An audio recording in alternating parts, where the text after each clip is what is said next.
You ask Tiger to solve. This deals with linear equations with one unknown. The final result is x equals 40. Let's solve it step by step. Simplify the expression. Find the greatest common factor of the numerator and denominator. Factor out and cancel the greatest common factor. Swap sides.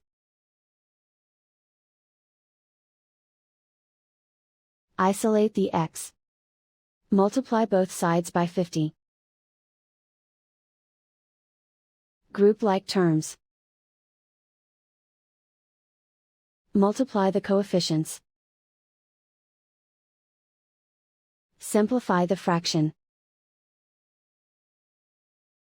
Multiply the fractions. Simplify the arithmetic. And so the final result is x equals 40.